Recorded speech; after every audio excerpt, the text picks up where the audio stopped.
இன்வென்ச்சர் knowledge solutions limited இவங்க வந்துட்டு IPO மூலிமா இந்தியா ஷேர் மார்க்கெட்டுக்குள்ளே உள்ளே வராங்க.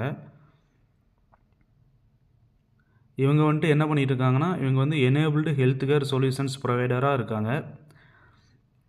இவங்களோட பிட் ப்ரைஸ் வந்துட்டு 1265 டு 1329 செட் பண்ணியிருக்காங்க. ஒரு லாட்டுக்கு வந்துட்டு 11 ஷேர் சொல்லியிருக்காங்க. ரீட்டைல் டிஸ்கவுண்ட் வந்து 0ல் வச்சுருக்காங்க. இஷ்யூ சைஸ் வந்துட்டு 2497 கோடியாக வந்துட்டு செட் பண்ணியிருக்காங்க. மினிமம் இன்வெஸ்ட்மெண்ட்டாக வந்துட்டு 13,915 ரூபா சொல்லியிருக்காங்க ஒரு லாட்டுக்கு. மொத்தம் வந்துட்டு 13 லாட்டு வந்துட்டு சொல்லியிருக்காங்க. ஆஃபர் ஸ்டார்டிங் வந்துட்டு 12 டிசம்பர்லேருந்து 16 டிசம்பர் வரைக்கும் சொல்லியிருக்காங்க. நம்ம அப்போ வந்துட்டு ஐபிஓ வந்து அப்ளை பண்ணிக்கலாம். அலாட்மெண்ட் வந்துட்டு 17 டிசம்பர் சொல்லியிருக்காங்க. லிஸ்டிங் வந்துட்டு 19 டிசம்பரில் சொல்லியிருக்காங்க. இதுதான் வந்து அந்த கம்பெனியோட ஃபுல்லாக டீட்டெயில்ஸ் எல்லாம் கொடுத்துருக்காங்க. இது ஃபுல்லாக கோத்ரூ பண்ணி பாருங்கள்.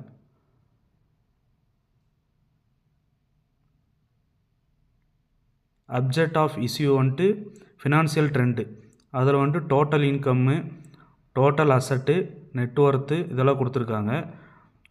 டோட்டல் இன்கம் பார்த்தோன்னா ஃபினான்ஷியல் இயர் 22 to 24 வரைக்கும் சொல்லியிருக்காங்க. 22ல் வந்துட்டு 763 கோடி சொல்லியிருக்காங்க.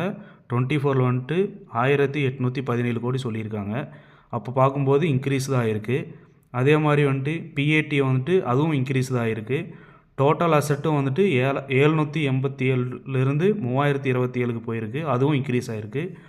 நெட்ஒர்த்தும் வந்துட்டு 647லேருந்து 1157க்கு போயிருக்கு. அதுவும் இன்க்ரீஸ் தான் ஆகிருக்கு. இந்த டேபிளர் காலம் பார்க்கும்போது ஃபுல்லாக வந்து ப்ளஸில் தான் இருக்குது. அதே மாதிரி ஷேர் ஹோல்டிங் பேட்டர்னும் கொடுத்துருக்காங்க. அதில் வந்துட்டு ப்ரொமோட்டர் அண்டு ப்ரொமோட்டர் ஜிஆர்பி கொடுத்துருக்காங்க. ப்ரீ இஷ்யூ போஸ்ட் இஷ்யூ கொடுத்துருக்காங்க. ப்ரீ இஷ்யூ வந்துட்டு 62% சொல்லியிருக்காங்க. போஸ்ட் இஷ்யூ வந்துட்டு 60% சொல்லியிருக்காங்க. பப்ளிக் டு இன்வெஸ்டர் செல்லிங்கும் வந்துட்டு சொல்லியிருக்காங்க. அது வந்துட்டு 7.16% சொல்லியிருக்காங்க. போஸ்ட் இஷ்யூ வந்துட்டு 5.18% சொல்லியிருக்காங்க. அப்புறம் வந்துட்டு பப்ளிக் டு அதர்ஸ் வந்துட்டு 27.53% சொல்லியிருக்காங்க. போஸ்ட் இஷ்யூ வந்துட்டு 31.47% சொல்லியிருக்காங்க. எம்ப்ளாயி ட்ரஸ்ட் வந்துட்டு 2.74% சொல்லியிருக்காங்க. போஸ்ட் இஷ்யூ வந்துட்டு 2.74 சொல்லியிருக்காங்க. டோட்டல் வந்து 100% தான் இருக்குது. ஸ்ட்ரென்த் வந்து 2 பாயிண்ட் சொல்லியிருக்காங்க. 1 step platform with diversified offering சொல்லியிருக்காங்க. அப்புறம் வந்துட்டு leveraging digital evaluation transformation and automation technologies to create sustained value based on outcomes delivered சொல்லியிருக்காங்க. ஸ்ட்ரென்த் வந்து 2 பாயிண்ட் சொல்லியிருக்காங்க. ரிஸ்க்கும் வந்துட்டு 2 பாயிண்ட் சொல்லியிருக்காங்க. இந்த ரெண்டையும் பார்த்துக்கோங்க. இதுதான் இதனோட பேசிக் சம்மரி. இதை வச்சு நீங்கள் ஃபுல்லாக ஸ்டடி பண்ணிவிட்டு இதில் வந்துட்டு ஐபிஓ வந்துட்டு அப்ளை பண்ணுற மாதிரி இருந்தால் அப்ளை பண்ணிக்கோங்க. என்னை பொறுத்த வரைக்கும் நல்ல கம்பெனியாக தான் இருக்குது. ஃபுல்லாக ஸ்டடி பண்ணிவிட்டு அப்ளை பண்ணுங்கள்.